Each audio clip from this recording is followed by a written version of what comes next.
జై హో పత్రిజీ. డిఎన్ఏ గురించి తెలుసుకుంటూ ఉన్నాము.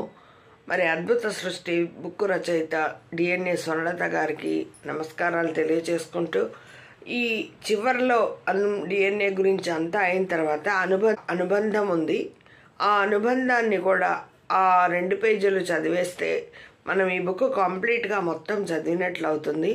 మరి ఆ అనుబంధం పేరు యోగం. శివ ప్లస్ శక్తి = ఈశ్వర. చైతన్యం మరి శక్తి, consciousness and energy.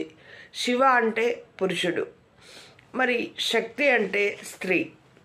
ఉత్తేజపరిచే Shakti, energy మరి పవర్, మానసిక శక్తి. ఎక్కడైతే మానసిక శక్తి ఉత్తేజాన్ని పొందుతుందో అక్కడ శారీరక శక్తి తన బలాన్ని చూపిస్తుంది. పురుషుడు అంటే చైతన్యం, మరి స్త్రీ అంటే శక్తి లేదా ప్రకృతి. ఇది శివపురాణం నుంచి యోగం అనే ఈ పదబంధం రాశారు. అది అనుబంధంగా మనకి ఈ డిఎన్ఏకి చివర్లో రాశారు మేడం. ఇది శివపురాణం నుంచి. పురుషుడు అంటే చైతన్యం, మరి స్త్రీ అంటే శక్తి లేదా ప్రకృతి. కాన్షియస్నెస్ మరి ఎనర్జీని కలిపితే ఈశ్వరుడు అన్నారు. ఈశ్వరుడు అంటే మూల చైతన్యం. ఇక్కడి నుండే త్రిమూర్తులు, ఎన్నో లోకాలు సృష్టించబడ్డాయి.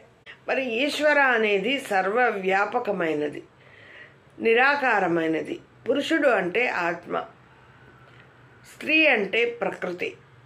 వీరిద్దరి కలయికను ప్రకృతి పురుషుడు కలయిక అంటారు. ఆత్మ ప్రకృతి మిళితమై ఈశ్వర శక్తి ప్రకటితమవుతుంది. శివశక్తి అనేది నాణం యొక్క 2 రూపాలు. ఒక నాణానికి 2 వైపులా ఉన్నట్టు శివశక్తి అనేది 2 రూపాలు. శరీరంలో ఎడం వైపు పవర్, కుడివైపు శివ కాన్షియస్. దీన్నే అర్ధనారీశ్వర తత్వం అంటారు. సృష్టి యొక్క ఆదిమ సూత్రాన్ని విభజించడం వలన ద్వంద్వత్వం అనేది ఉనికిలోకి వచ్చింది. ఇది ఒక బలమైన శక్తిగా మారిపోయింది. ఇప్పుడు ఇది ఏకం కావడానికి మరింతగా కృషి చేయవలసి ఉంది.